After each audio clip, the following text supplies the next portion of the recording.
On récite le Notre Père, mais on ne comprend pas le Notre Père. Alors dis avec moi, Notre Père qui es aux cieux, que ton nom soit sanctifié. Ça veut dire adoration. C'est pour ça qu'à l'église, on adore. C'est pour sanctifier son nom. On se prosterne. On lui donne toute la gloire. On l'adore. Là, ce n'est pas ma préoccupation. Donc, je ne parle pas d'adoration aujourd'hui. Que ton règne vienne. La Bible déclare que Dieu siège dans la louange. Donc, la louange. Donc, dans ta prière, il y a l'adoration. Il y a la louange. Il siège dans la louange d'Israël. Sa puissance descend quand on le loue. Il est honoré, il est glorifié. Donc son nom est sanctifié quand on l'adore. Alors, les deux premiers versets ne me concernent pas. Que ton nom soit sanctifié. Si je veux parler de ce seul verset, on peut faire 1 an d'études dessus. Si je veux parler de que ton règne vienne, on peut faire 10 ans d'études dessus. Maintenant, le 3e verset dit quoi? Que ton nom soit sanctifié, que ton règne vienne. Maintenant, la suite. Que quoi? Attends, allons-y doucement. Que quoi? Il faut le dire fort. Que? Attends. Donc, sa volonté soit faite où? Comme elle est faite où? Alors, on marque un stop. Parce qu'à partir de là, les choses deviennent sérieuses. Donc, quand on enseigne le Notre Père, on commence par que ta volonté soit faite avant de revenir enseigner sur l'adoration, la louange. Et puis après, que ta volonté soit faite, pardonne-nous, on saute, on tombe. Donc, ta volonté est au centre de tout. C'est la fondation de tout, c'est la base de tout. Alors, suivez-moi bien. Vous qui nous suivez en direct, il est écrit que ta volonté soit faite sur la terre comme au ciel. Donc, il y a une comparaison.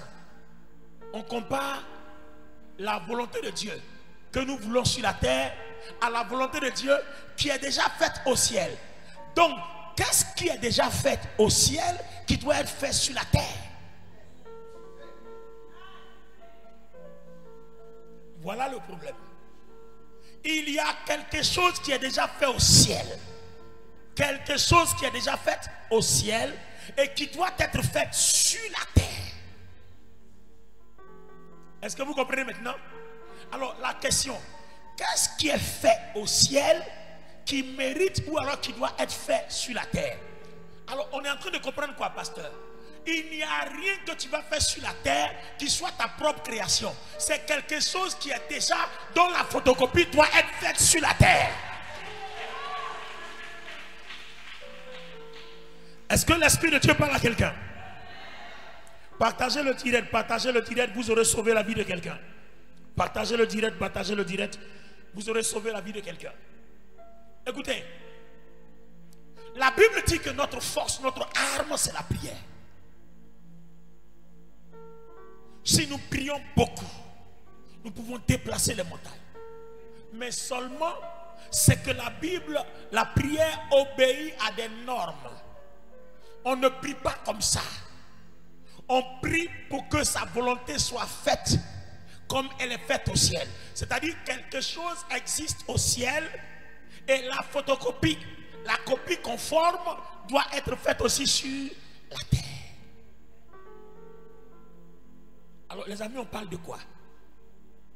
C'est quelle volonté? Au ciel, qu'est-ce qui a été fait? Alors je voudrais dire à quelqu'un que tout ce qui est fait au ciel est un film que la Bible appelle la prédestination. Au ciel, il y a le film de ta vie. Au ciel, il y a le film de la Côte d'Ivoire. Au ciel, il y a le film de l'Amérique. Au ciel, il y a le film des États-Unis. Au ciel, il y a le film de la France. Il y a le film de ta famille. Tout est déjà joué d'avance. Ce que nous attendons, c'est que ce qui est décrété au ciel se réalise maintenant sur la terre. La volonté de Dieu qui est décrétée au ciel se réalise sur la terre. J'ai besoin de 2 personnes. Quand je dis j'ai besoin de 2 personnes, on s'active. D'accord? N'ayez pas peur. Je suis votre frère en Christ. 2 personnes. Abo, ta permission peut monter? Venez. Une deuxième personne. Ce qu'on va faire, comme il est un homme, j'ai besoin de 2 personnes de même nature. Maintenant, vous êtes une femme, restez, restez, restez.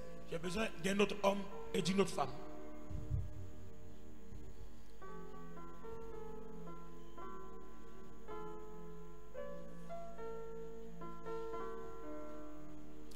Les internautes, tous ceux qui nous suivent, suivez ce qui va se passer. Suivez ce qui va se passer. Alors, ça c'est 2 hommes. Vous vous mettez ici, vous vous mettez là. Abot, sur nous, hein? Alors, vous êtes là, vous êtes là. Très bien. Regardez ce qui se passe dans la Bible. Que ta volonté soit faite. Donc, la façon dont la volonté est faite au ciel, là, ça n'a qu'à être fait même chose comme ça sur la terre. C'est ce que ça veut dire.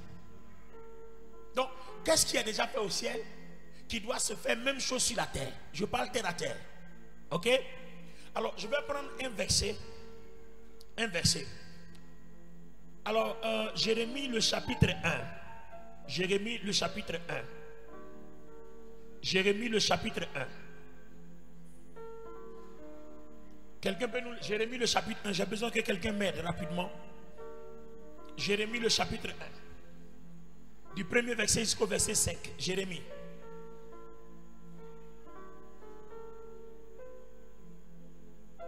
Il n'y a pas quelqu'un pour m'aider? C'est pas grave. Je vais le faire moi-même.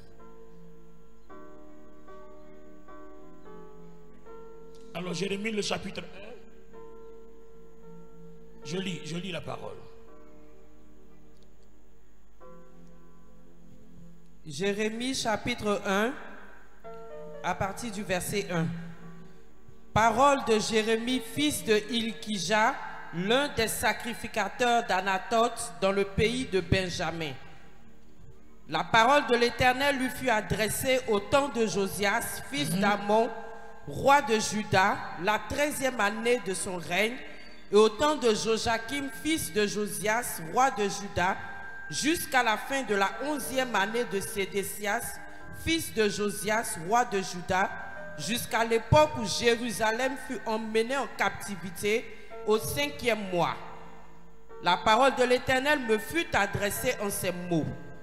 Avant que je t'eusse formé dans le ventre de ta mère, je te connaissais. Point. Église, vous êtes là? Dis avec moi, avant que je t'eusse formé dans le sein de ta maman, je te connaissais. Analysez bien, votre thème c'est marcher dans le surnaturel. Apôtre, marcher dans le surnaturel. Et là, Dieu dit à Jérémie, avant que ton papa et ta maman aillent ensemble pour que ta maman tombe enceinte, je te connaissais. Donc en fait, Jérémie existait avant d'exister. C'est pas moi qui dis, hein. C'est Dieu qui parle. Il dit, je te connaissais. Donc, il était quelque part, Dieu l'a rendu petit. Et puis il est devenu un embryon dans le ventre de sa maman. Il a grossi qu'à 9 mois, on l'a accouché. Donc, on l'a fait que, on l'a transporté, on l'a téléporté du ciel où il existait jusque là, avant qu'il transite par une femme pour arriver sur la terre. Parce qu'il faut qu'il emprunte le corps pour arriver sur la terre. Donc, avant que Jérémie ne soit dans le sein de sa mère, il était d'abord esprit. C'est votre thème, hein? Marcher dans le surnaturel. Et je vais ouvrir tes yeux. De la même façon, je veux que tu comprennes. S'il dit à Jérémie, avant que je t'eusse formé dans le sein de ta mère, je te connaissais, toi aussi. Avant que ta maman ne tombe enceinte de toi, Dieu te connaissait. Tu existais avant d'exister.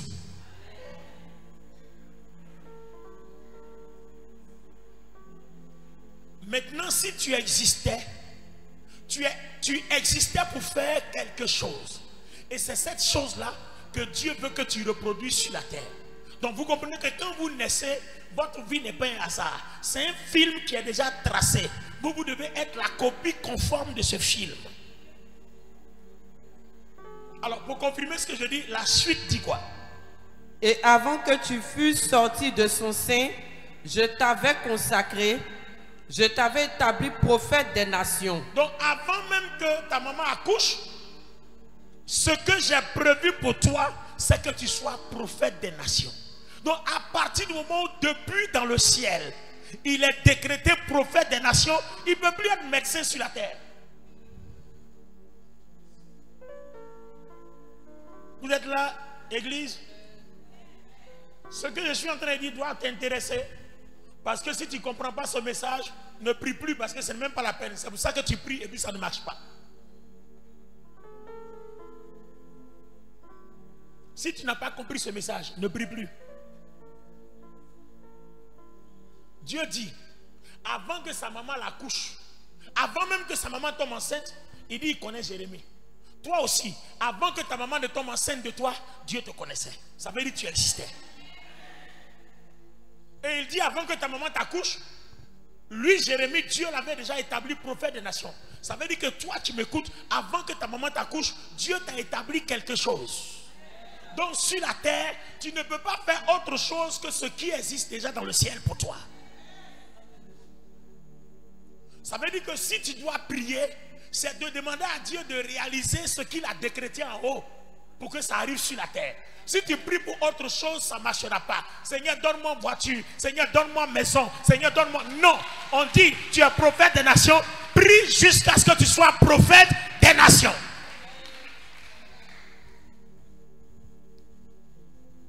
On est dans le surnaturel. C'est le thème de Jéricho 2022. On est dans le surnaturel. Alors, moi, je me pose une question. Peut-être que toi, Dieu a décrété là-bas que tu sois médecin.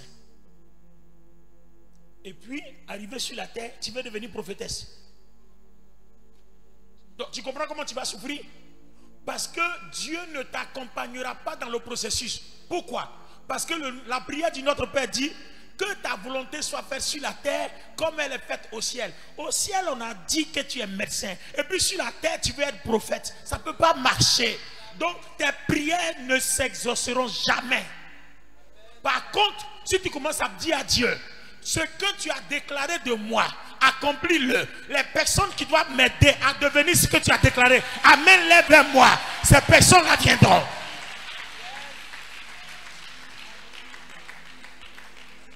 Vous comprenez maintenant la prière? Donc vous voyez que ce n'est pas non prière. Prière.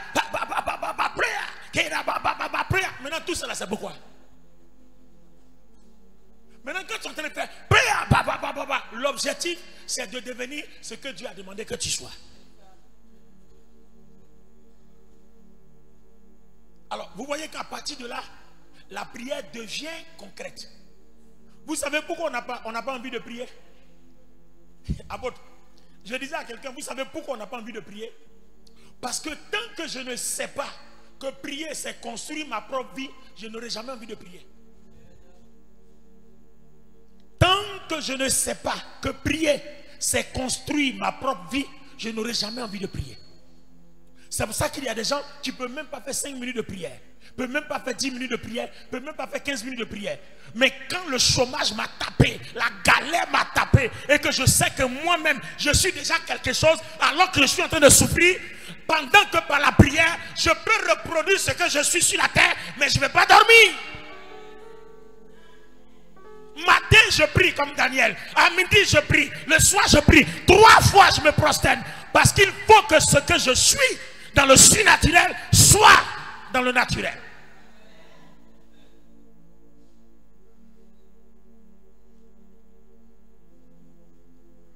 Est-ce qu'on se comprend?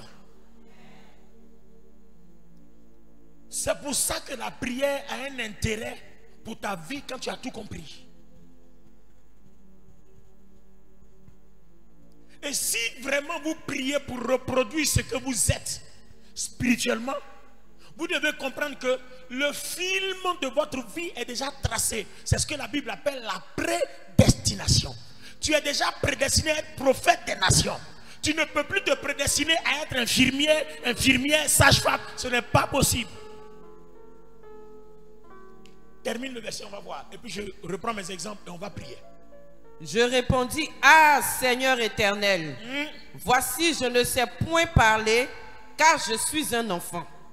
Et l'Éternel me dit, ne dis pas je suis un enfant, car tu iras vers tous ceux auprès de qui je t'enverrai, et tu diras tout ce que je t'ordonnerai. Vous voyez, Jérémie se croit incapable de faire ce que Dieu a prédestiné qu'il soit. Mais on ne te demande pas d'être capable. On t'a déjà programmé comme ça. Ouvre la bouche seulement, ça passe. Non, ils n'ont pas compris. Ils n'ont pas compris, ils n'ont pas compris. Ils n'ont pas compris. Ils n'ont pas compris. En fait, ma vie, tu n'as pas besoin de fournir des efforts. Dieu t'a déjà programmé comme ça. Tu es déjà programmé comme ça. On te demande seulement de vouloir être ce qui est déjà programmé comme ça. Et ça va marcher. Car ce n'est pas tes efforts, c'est Dieu qui va faire. Ouvre seulement la bouche. Dispose-toi et puis fais. C'est Dieu qui va agir. C'est tout. Vous voulez que je vous donne mon témoignage? Je venais d'échouer au bac. J'échouais, je crois, pour la 3e fois. Dans la vie, il ne faut pas se décourager. Aujourd'hui, j'ai 3 doctorats. Mais quand tu me regardes comme ça, là, tu ne sais pas où je suis quitté. J'ai échoué 3 fois au bac. J'ai passé le BPC 3 fois. J'ai fait CM2 3 fois.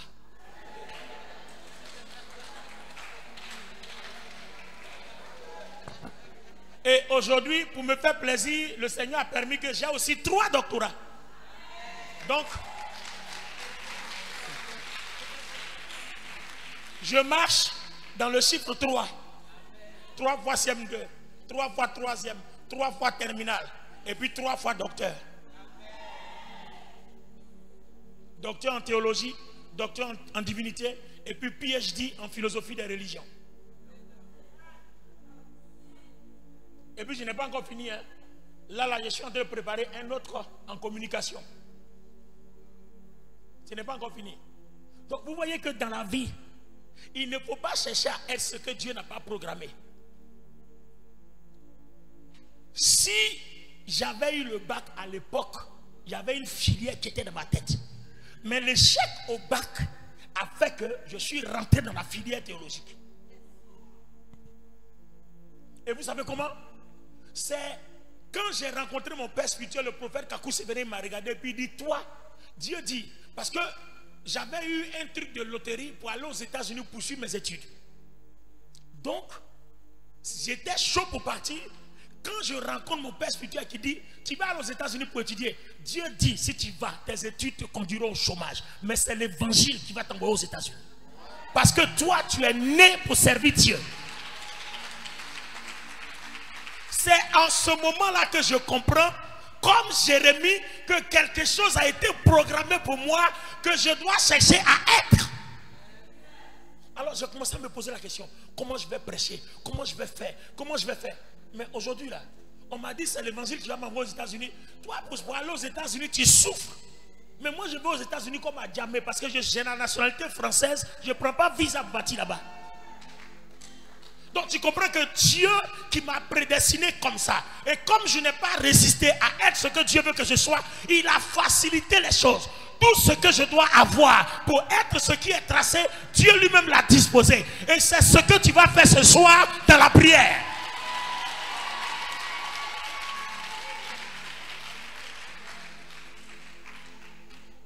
C'est pour ça que quand tu me vois dans le ministère, je suis un homme fort. Pourquoi? Parce que je suis né pour ça. Dieu m'a créé pour ça. On ne peut pas arrêter mon ministère. Personne ne peut le faire parce que tu vas combattre Dieu. Pourquoi? Parce que Dieu m'a établi comme ça. C'est écrit que je dois être comme ça. Donc quiconque combat mon ministère, combat Dieu. Parce que moi-même, je n'ai pas résisté à Dieu pour être ce que je suis.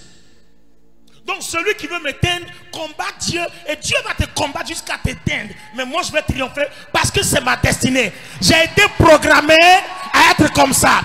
Donc la volonté de Dieu me concernant est en train d'être faite sur la terre comme elle est au ciel. Alors, la volonté de Dieu te concernant ce soir doit être faite sur la terre comme elle est au ciel. Donne-moi un très bon amen, un bon amen, un bon amen.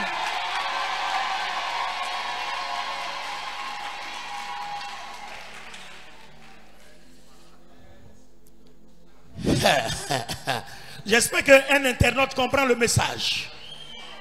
J'espère que quelqu'un comprend le message. Alors, ça veut dire que notre premier objectif est de se poser la question. Moi-même là-haut, Dieu m'a programmé pour être quoi? Donc, si vraiment tu souffres, voici un sujet de prière qui peut te prendre des heures, des heures, des heures, des heures et des heures. Des jeunes, des jeunes, des jeunes. Lis la Bible, lis la Bible, lis la Bible. Parce que tu cherches quelque chose. La prière est d'abord un intérêt. Si tu n'as pas d'intérêt, tu n'auras jamais envie de prier. La prière est d'abord un intérêt pour ta propre vie. Parce que la volonté de Dieu pour ta vie doit être faite sur la terre comme elle est déjà faite au ciel. Vous comprenez maintenant la prière? C'est pour ça que certaines personnes, elles ne prient pas et puis ça ne les dérange pas. Moi, si j'ai raté ma prière matin, je suis dérangé. J'ai un souci parce que je ne sais pas. Je ne suis pas à l'aise. Parce que chaque jour, j'ai quelque chose à défendre. J'ai un intérêt, quelque chose au ciel qui doit être fait pour ma vie comme elle est déjà faite au ciel. Je défends ça dans la prière. Alors, si tu te lèves à partir d'aujourd'hui matin, ou bien avant de dormir, tu ne pries pas, et puis tu es à l'aise, c'est que toi-même tu es perdu. C'est que tu es perdu. Moi, j'ai eu la chance. Un prophète m'a dit, tu es né pour servir Dieu. Si tu veux faire un autre boulot, ça ne va pas marcher. Et apôtre, je vous te dis la vérité devant le Saint-Esprit. Quand j'ai été pasteur, je voulais faire des affaires. J'ai fait pressing. Mon argent est grillé. Le petit qui gérait le pressing, il bouffe l'argent et puis je viens et me dit non, il a des besoins. Il ne m'a pas, hein? Il me dit non, j'ai dépensé parce que j'ai des besoins. J'ai laissé tomber. Je me suis levé, je dis j'ai fait un supermarché. J'ai ouvert le supermarché à Yopougon en Aneray. J'ai mis 25 millions dedans. Ça a fonctionné un peu. Et puis on ne sait pas, la guerre. En 2011, c'est arrivé, ça a tout mélangé, tout est gâté. J'ai tout perdu. Après, j'ai un jeune cousin là, il me dit non, je peux le lever pour toi. Il a pris, il a tout vendu dedans. Je lui demande, il me dit il a dépensé, donc j'ai mangé. Quand je suis allé prier Dieu, il m'a dit, quand le supermarché marchait au début là, tu étais assis là-bas du matin jusqu'au soir, non? C'est là-bas qu'il t'a appelé.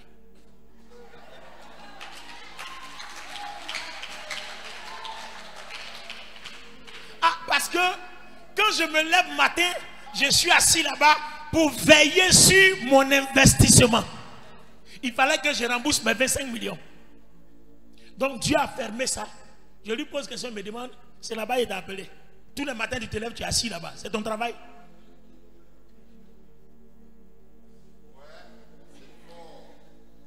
Est-ce que quelqu'un comprend?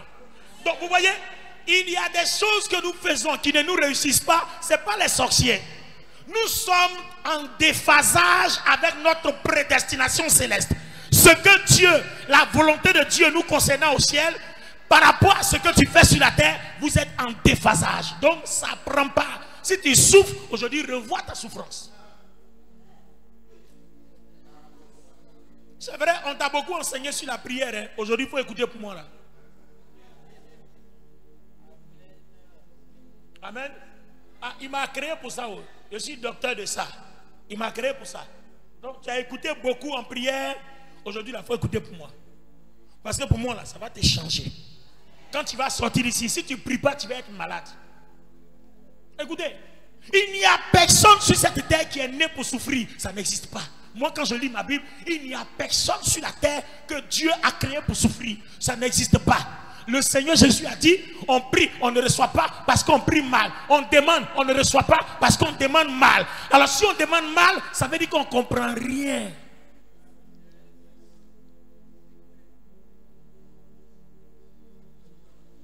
On ne comprend rien. Tu veux être comme l'autre.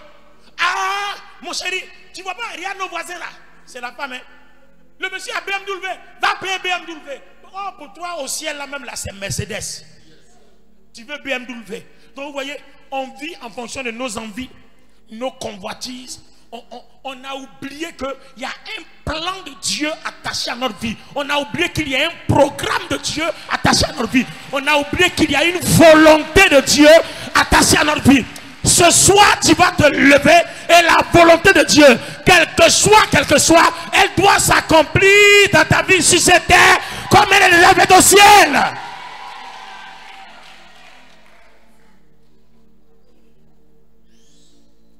Quand vous comprenez ce message-là, votre souffrance s'arrête. Le message qui va arrêter ta souffrance, c'est celui-là. Tu ne vas pas arrêter de prier. C'est pourquoi Dieu dit chercher ma face. On doit chercher sa face jusqu'à ce qu'il nous montre ce pour lequel il nous a créés. Moi, il a dit, pasteur. Si tu ne fais pas pasteur, que tu fais autre chose, tu vas échouer. Tu vas aller aux États-Unis, le prophète Kakou a dit, tu ne réussiras pas là-bas dans les études. Mais si tu empruntes la voie des études pour Dieu, alors tu réussiras. Et c'est ce que j'ai fait. Et aujourd'hui, je vais aux États-Unis comme si je vais au marché. Toi, tu es chaud comme ça. Quand tu es aux États-Unis, tu es content comme ça. Moi, je vais là-bas comme au marché. Pourquoi? Parce que ça fait partie de la volonté de Dieu pour moi sur la terre, tel que c'est fait au ciel. Alors, si toi aussi tu es pasteur, que tu vas aller aux États-Unis comme moi, tu risques d'abandonner le chemin. Alors que le chemin que Dieu a tracé pour toi, c'est là-bas se trouve l'or, l'argent, le diamant qui va faire ton bonheur sur cette terre. Ça se trouve sur un chemin tracé. Et tu dois retrouver ça dans la prière.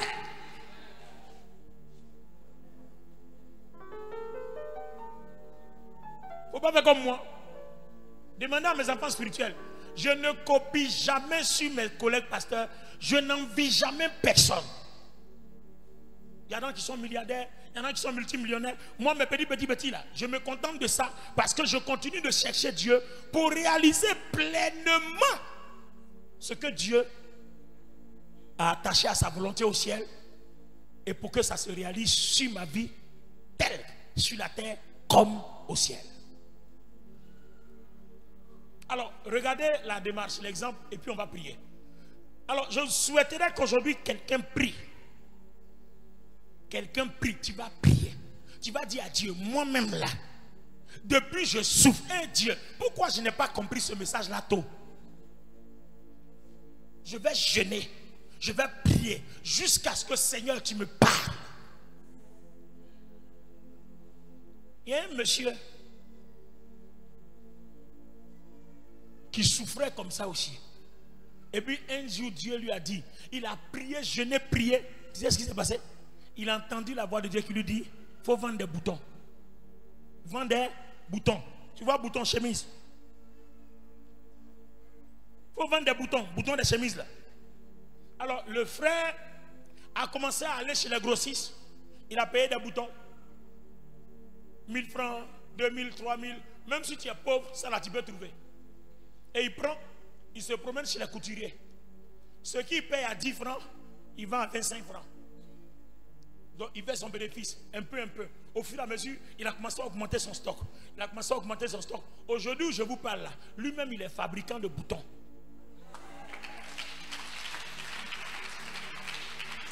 Il est fabricant de boutons. Et maintenant, les grossistes, chez qui il partait prendre pour aller vendre aux couturiers, c'est les grossistes qui viennent prendre chez lui. Les couturiers viennent prendre chez lui. Les stylistes viennent prendre chez lui. Les modélistes viennent prendre chez lui. Et il livre à de grandes entreprises des boutons. Dans des familles royales. Parce qu'on commande des boutons. Le bouton du prince et du roi, ce n'est pas le bouton que tu vas au marché. Un seul bouton peut faire 1 million. Ah ben oui. Et aujourd'hui, il est multimilliardaire. Bouton. Pourquoi? Parce que Dieu lui a dit, toi vends bouton. Alors toi qui es là en face de moi, toi qui m'écoutes sur le net, tu es appelé à faire quoi? Dieu t'a créé pour quoi? Il dit à Jérémie, depuis le sein de ta mère, je te connaissais. Je t'avais établi prophète des nations. Jérémie ne peut pas être médecin. Jérémie ne peut pas être commerçant. Jérémie ne peut pas être apôtre. Il ne peut pas être évangéliste. On dit prophète. Donc quand Jérémie s'en va prier là, oh, ainsi parle l'Éternel. Alors toi, on dit tu es évangéliste. Au lieu de dire Jésus-Christ est Seigneur, il est roi, toi aussi tu veux faire ainsi parle l'Éternel. C'est pour ça que dans tes prophéties, tu mens aux gens. Parce que Dieu ne t'accompagne pas dans ce processus. Comme l'autre donne des prophéties, ça se réalise, tu veux faire aussi, ce n'est pas pour toi.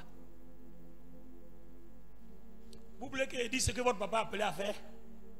Ce monsieur-là, c'est le miracle, la puissance de Dieu. Il peut être avec toi comme ça, et puis il va faire comme ça. Vous tous, vous allez tomber là-bas. C'est ce don-là, c'est ce que Dieu veut qu'il fasse.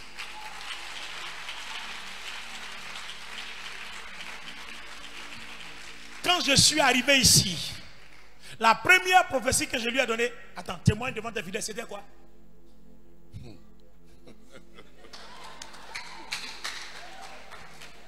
Il va vous dire, la première prophétie, révélation qu'il lui a donnée de la part du Seigneur. Alléluia. Quand le Père est venu, c'est vrai que il ne me connaît pas en tant que dans le ministère. On se connaît comme ça, mais pas dans le ministère. Il sait que je suis pasteur. Il ne sait pas ce que je faisais avant, ni rien, parce que lui il est en France. Et moi je suis en Côte d'Ivoire ici. Mais quand il est venu, la première parole qu'il m'a dite, il dit, reprends ton message. Le ministère que Dieu t'a donné, que tu faisais avant, il faut reprendre ça. Et que tu as laissé, c'est pourquoi Dieu t'a donné de faire. Et tu fais autre chose. Voilà pourquoi l'église n'est pas grande. Quand tu vas reprendre ce que Dieu t'a donné là, l'église va grandir. Amen. Amen. Et puis, hier on était ici, nous tous ici, hein. Ce monsieur me persécutait. Voilà, pour un témoignage. Et c'est en 2017 que j'ai arrêté réellement ce que je faisais ici. Et hier, vraiment c'était fabuleux. Quand quelqu'un est venu rendre témoignage de ce que tu as fait dans sa vie, par mon ministère, j'ai dit non, là c'est un prophète. 2023 là, on va reprendre le travail. Est-ce qu'on peut acclamer le Seigneur? Vous allez voir des miracles extraordinaires à Tiasalé dans ce lieu. À travers des croisades, des séminaires, des conférences, vous allez voir des miracles. Amenez toutes sortes de malades. Dieu va les guérir par son canal. C'est comme ça son appel. C'est ça. Sa vie de pasteur que Dieu veut qu'il soit. Alors, regardez l'illustration. Je vais utiliser l'exemple et puis on va prier. Alors, demain c'est dimanche. Demain on a un grand rendez-vous ici. Si tu as raté ça, tu ne pourras plus être sauvé. Non, je te dis la vérité. Si tu as raté le rendez-vous de demain, là, tu ne seras plus sauvé. Alors, regardez bien. Il s'appelle Jérémie. Tout le monde suit ici. Si tu suis, donne-moi 3 amen. Alors, tous les internautes, regardez bien. Il s'appelle Jérémie. Mets-toi ici. Alors, ce Jérémie-là, le voilà ici dans le sein de sa mère. Alors, comment est-il quitté là-bas pour arriver ici? Et Dieu dit à ce Jérémie qui est sorti du sein de sa mère, Dieu lui dit, depuis le sein de ta mère, je te connaissais. Donc, je te connaissais, ça veut dire qu'il existait. Ce n'est pas en fait maintenant qu'il existe. Je veux dire à quelqu'un, écoute-moi bien, ce n'est pas maintenant que tu existes, tu existais. Est-ce qu'ils comprennent? Là, on est dans marcher dans le surnaturel. Tu existais.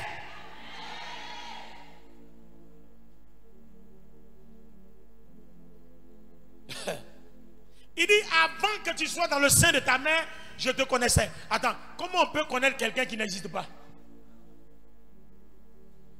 Mon pasteur, on peut connaître quelqu'un qui n'existe pas? Non. Il faut que tu existes. Pourquoi on dit, le voici, je le connais. Donc Jérémie existait.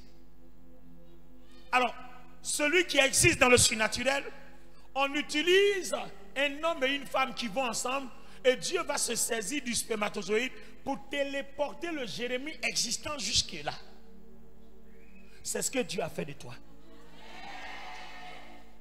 Ta naissance n'est pas un hasard. C'est un travail bien formé. Alors moi, je vous donne un exemple. Le Seigneur Jésus, il existait, oui ou non? Non, le Seigneur Jésus existait, oui ou non? Attends, église, non, là, on va pas bien parler. Le Seigneur Jésus existait, oui ou non? Comment est-il venu sur la terre? C'est par le même phénomène, on a utilisé Marie, et puis il est né. Donc il existait. On dit il était Dieu. Il a abandonné tout ce qui est Dieu, et puis il est venu naître dans une crèche qu'on appelle Jésus de Nazareth. Emmanuel, Dieu est avec nous. Donc il existait. Il a abandonné son trône, et puis il est venu là.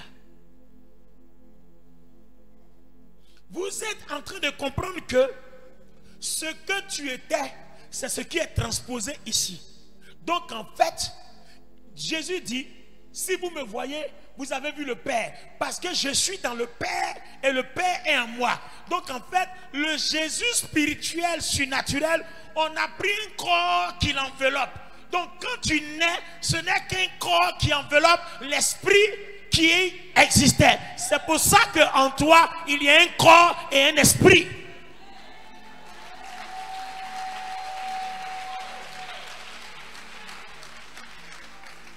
Le thème, c'est marcher dans le surnaturel. Si vous ne savez pas marcher dans le surnaturel, ce n'est pas la peine de devenir chrétien parce que votre foi sera nulle. Votre foi sera nulle. La foi que vous avez sera nulle. Tu dois comprendre que tu existais. Et pour venir sur la terre, on doit te donner un corps. Donc si on t'appelle Madeleine, Madeleine, tu existais. Esprit, et on t'a donné un corps.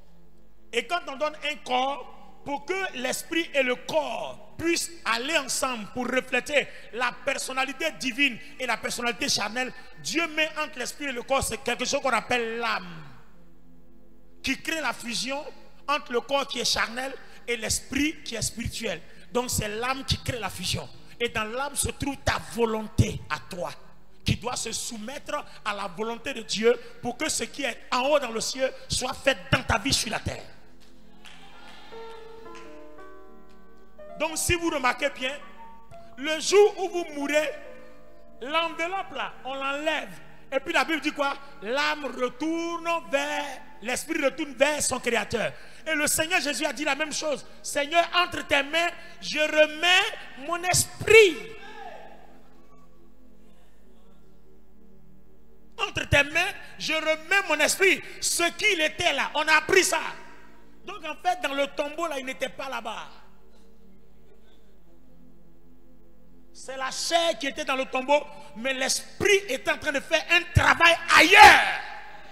Et c'est pour ça que le tombeau a été vaincu, la mort a été vaincue, puisque quand l'esprit a fini son travail, il est revenu dans le corps et le corps est sorti du tombeau.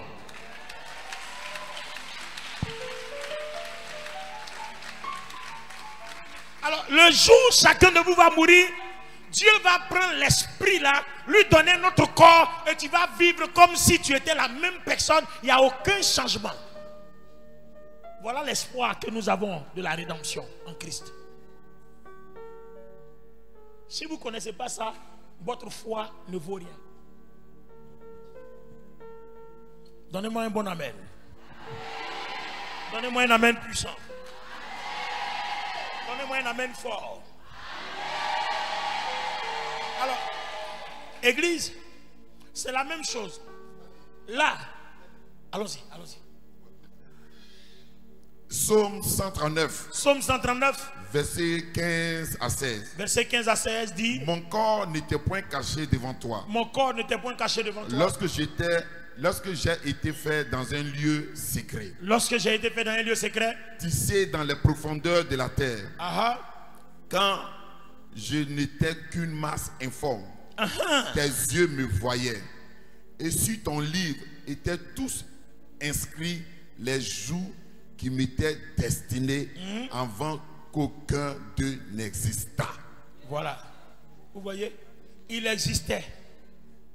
Avant d'exister sur la terre, il existait. Alors regarde ton voisin, dis-lui: sais-tu que tu existais?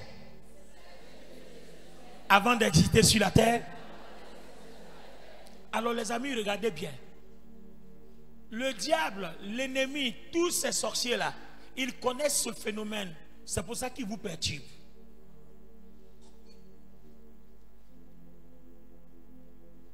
Parce qu'ils savent que ce qui fait la force de votre corps, c'est l'esprit qui est en vous. Et ils savent que cet esprit-là est nourri de prière, est nourri de la méditation de la parole. Pourquoi? Parce que la prière et la méditation de la parole, quand vous savez à quoi ça sert, ça permet à la volonté de Dieu qui est en haut d'être faite en vous sur la terre.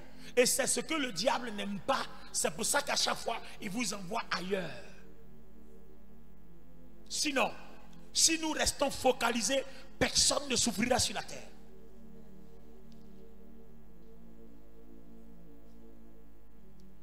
Là, c'est un homme. Ici aussi, c'est une femme. Donc, avant, elle existait. Et puis maintenant, elle existe sur la terre. Donc, au ciel et sur la terre. Il y a une volonté de Dieu là-bas au ciel. Et la même volonté doit être faite sur la terre. Le décret spirituel doit être le décret naturel. Tiens-toi debout.